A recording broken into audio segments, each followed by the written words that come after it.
Yeah,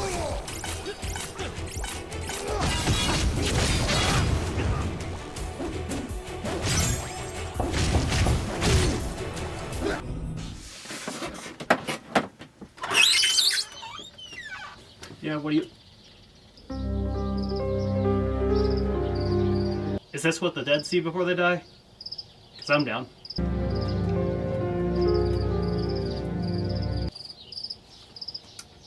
This isn't a parcel bot.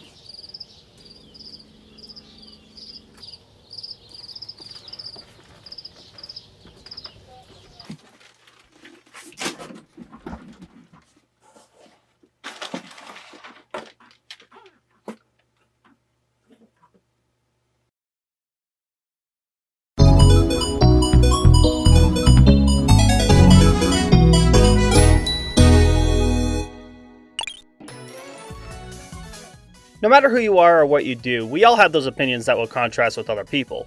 For example, people love bacon, for some reason, and I've always found it either rubbery or similar to tree bark. This can go the same for entertainment, like movies, books, paintings, and as it winds up every time in this neighborhood, video games. Now, I can't say I'm the most exotic when it comes to unpopular opinions, but I've always wanted to take a stab at this since this one cat made his first unpopular opinion video. But I guess that stranger gave me a chance to truly kick off the first of probably not many more of these, but we'll see how this goes. Now, before we start, I have to stress right now, this is just a fun, silly little video about my unpopular opinions.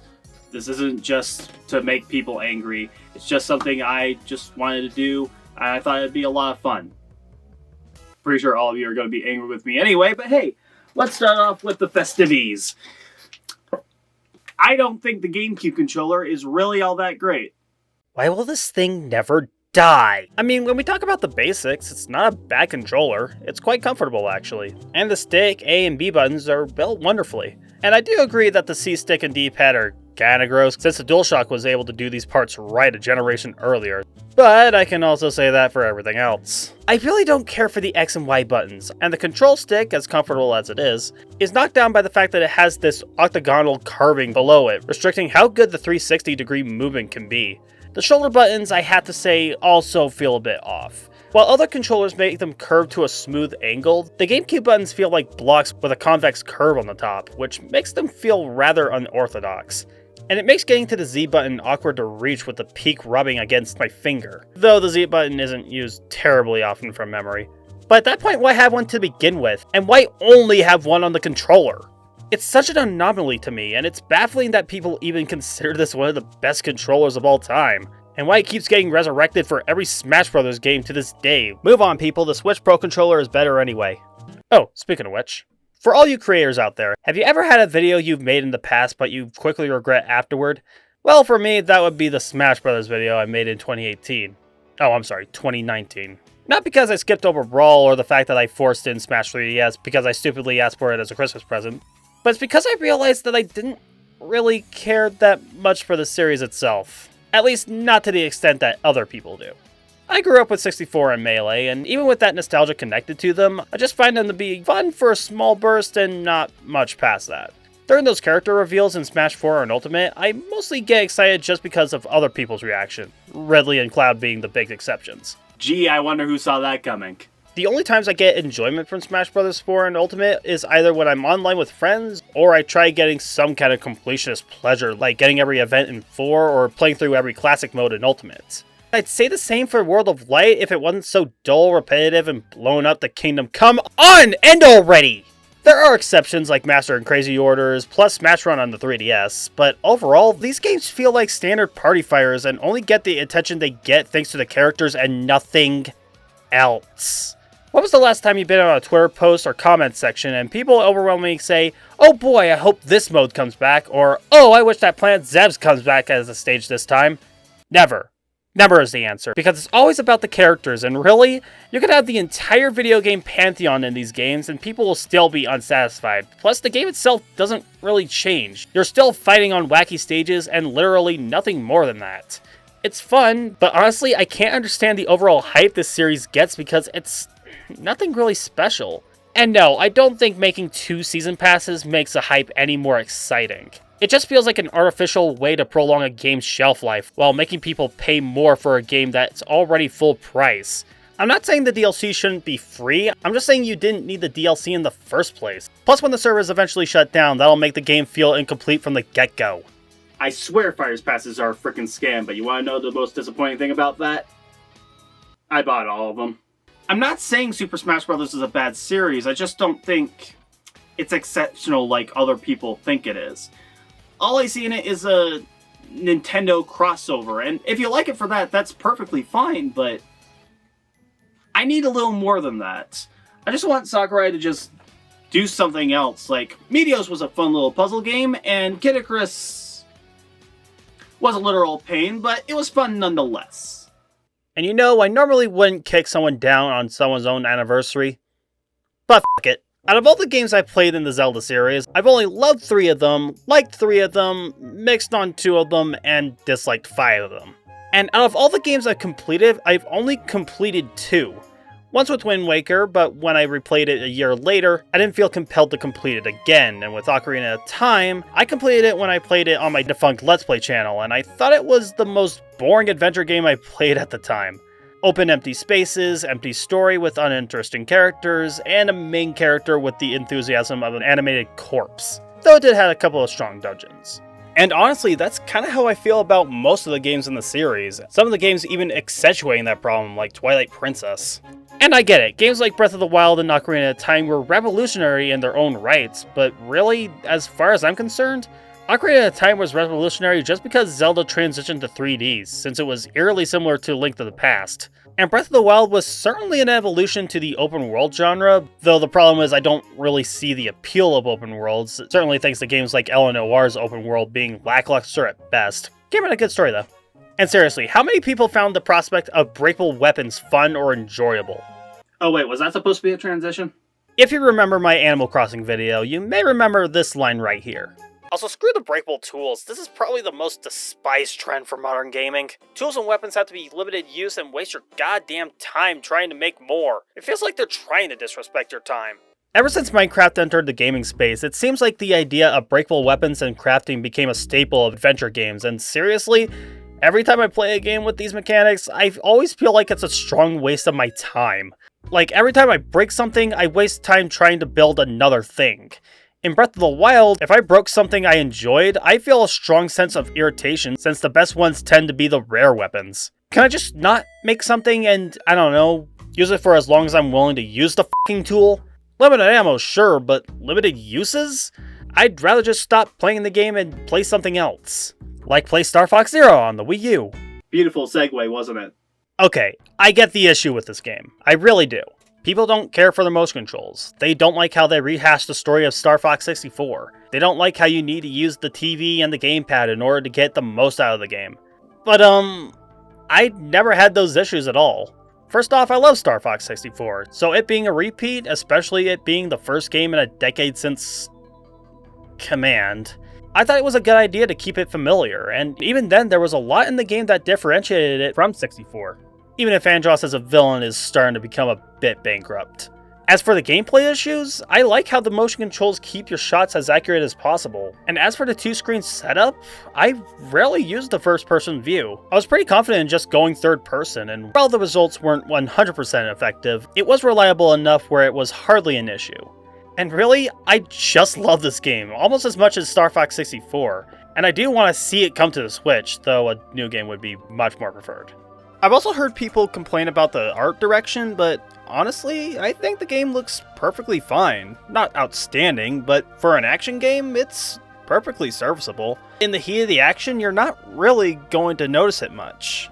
And even during the points where you slow down a bit, it's still easy on the eyes, and it even looks good with the particle effects, especially the water in Corneria. Seriously, this looks pretty good. You know, speaking of Star Fox 64 and thinking about that Blue Marine level, am I the only person that likes water levels? Because I feel alone here. Everyone always calls them slow, sluggish, boring to look at, and the air meter that inhabits many of them makes these levels kind of stressful. All of these aren't invalid, and there are some really bad levels like Labyrinth Zone in Sonic 1, Meridia and Sector 4 in Super Metroid and Metroid Fusion respectively, and that one level in the TMNT game on the NES. But I feel like these levels are more of an exception rather than the rule. Whenever I think of fun water levels, I tend to think of the slower games like Super Mario 64, Crash Warped, Kirby, and Donkey Kong Country in general, which actually lack the problems most people tend to have with these water levels, outside of the aesthetics, but I've never had an issue with that. I find water levels relaxing, and the slower pace makes a nice break from the action, which is also embraced by the soothing music like Aquatic Ambience in DKC or Dire Dire Docks in Mario 64. And even when the water levels tend to be quicker paced, like the before mentioned Blue Marine level in Star Fox 64, they don't really change from the game's overall gameplay style to really become a burden. And in games like Crash Warped and even Sonic 2 and 3, the water levels tend to be my favorite parts. I'll even defend the Water Temple in Ocarina of Time. For the most part. Okay, it's time to get out of the Nintendo talk. Because really, Sony needs a little love. When I made the 3DS video a bit ago, I definitely had fun going through the memories with that console. But you know what? I've only had the Vita for about 6 months, and damn it, Sony, you did this thing dirty. My library isn't too big. I only have Super Monkey Ball, Sly Cooper 4, PlayStation All-Stars, Gravity Rush, and Final Fantasy IV Complete Edition. But I still enjoy it on a comfort level. This thing is lovely on the hands. Right stick is a bit close to the buttons, but the shoulder buttons are smooth, the sticks feel light and responsive, and the buttons are nicely compacted and very durable. The UI is also basic but quick and efficient, and the library, despite the lack of Vita games on the shelf, is vast, including Uncharted Golden Abyss, plenty of remastered trilogies, Persona 4, Rayman Origins and Legends, Borderlands 2, Danganronpa, Velocity 2X, plenty of PlayStation 1 and PSP games on the PS Store. The fact that Sony let this thing to die around 3 years after its release is appalling, and I wish they gave it the love and advertising that Nintendo gave the 3DS. Sony blamed the mobile market for its failure, but considering the 3DS sold 80 million units... Yeah, no, that's complete horseshit. Speaking of which, actually, I'm not too sure how people feel about mobile gaming at this day and age. There may still be a stigma against it, but honestly, the convenience of mobile gaming is super appealing. And since I generally have a phone on me at all times when I'm out of the house, it makes playing games on the thing worth waiting on a dentist appointment or a lunch break. And yes, there is garbage on the Play Store. I don't care for any of the King's games, even the Crash Bandicoot runner that was... meh. But there is a lot of great stuff, such as Sonic Dash, Plants vs. Zombies, Rayman Adventures, Fire Emblem Heroes, Jetpack Joyride, Dual Jump, A Girl Drifts, and even excellent ports of console and PC games like Sonic 2, Limbo, and World of Goo. I'm not saying this is the way to play video games or anything like that. Hell, developers tried and failed to make mobile games the superior market over consoles, but they ported the games that didn't really fit the model well, looking at you, Rockstar and Capcom. And while I have no doubt that there's a lot of garbage on the App Store, I've been relatively lucky while searching for new games. I actually want to talk about mobile games more often on this channel, I just don't know how to do it. Just avoid the Chrono Trigger and Final Fantasy ports. They're not even close to worth the price tag. And now we have reached the final opinion of this video. And before I start, I should stress yet again, this is just my opinion. Just keep an open mind. It's all fun. It's all... Get on with it. Okay, fine. My last unpopular opinion is about... I'm saving this one for last for many reasons, honestly. I was very excited to try out this series when I discovered it from a commercial of 358 Days Over 2 during a Channel 1 news broadcast. Anyone remember watching that during middle school? Apparently they're not really a thing because of those commercials, actually. Anyway, when I learned about it, I wanted it so badly. I grew up on nearly every Disney movie back then, yes, including that one. And I loved Final Fantasy. It's still my favorite franchise of all time, if you haven't watched the cringy videos on the original trilogy. I honestly don't know how, but I was able to play Kingdom Hearts 176 back then, and I was honestly bored out of my mind. And I guess I returned it to wherever I got it from since I don't own the game anymore. Or maybe I just lost it. Years later, my brother would get a PSP with Birth by Sleep, and I thought it'd be cool to try the series out again. And after playing most of Aqua's story, I thought it was... good. Aqua was a bit static, and everyone was either irritating or just as boring as the Deep Blue Queen herself. The tone of the cutscenes being more laid back and sterile compared to the flashy, energetic combat, and the story was a bit scattered. But at least the game itself was a bit of fun, despite never finishing it. And even then, I didn't really get back into the series until I was gifted Kingdom Hearts for the PlayStation 4. I tried streaming Kingdom Hearts and thought I had a dull start that didn't require a lot of thinking. And a few months later, I tried Kingdom Hearts 2, which was considered the best one, but I spent 7 hours on the freaking prologue and I didn't even finish it. Hell, if the last cutscene I saw is any indication, I was only 60% through the whole thing, and the dialogue, boring setting, and annoying side stuff were starting to get on my nerves, so I stopped right there. And when 3 came out, I decided to give it one more shot, and while I did get to the toy box and found it at least a bit more fun than the other games, I had no desire to get back into it, thanks to, again, the sterile cutscenes and the fact that the combat was a lot less fun this go around, as a consequence of overriding the player with mechanics that were all style and wasted a lot of time. At least Sora wasn't as annoying in this game from what I remember from 1 and 2. And Donald and Goofy are always a treat, but really these games are just kind of repetitive button mashers with tiresome plots, dialogue that can make even a child roll their eyes. I don't care about how Kairi or Riku feel about their friendship with Sora. I don't care about the idea of nobodies or unversed or dream meters. I don't care about Organization 13 or Xehanort or the key chi blade thing, or frankly the overarching plot that connects these games. It's just overkill in my eyes, and every time I try to push myself back into this series, I start to feel more apathetic towards all of it. Which sucks because I should love this series. I love the Disney cameos. I love seeing the Final Fantasy characters interacting with Sora, Donald, and Goofy. I can see how fun the combat can be, and how the exploration could make these worlds I've known for years more exciting. But I've tried plenty of times before, and I feel like I'll try again more times in the future, but I feel like it's just a waste. I'm glad this series has a following. I'm glad people love the characters and the combat and the crazy plot.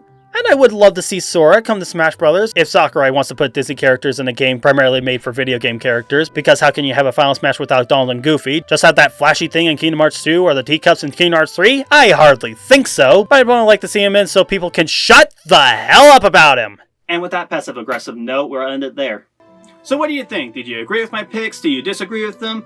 Do you wish 1,000 plagues on me and my family? Let me know in the comments, and I would really like to see if you want to see more of these in the future. I think I got a few in my set.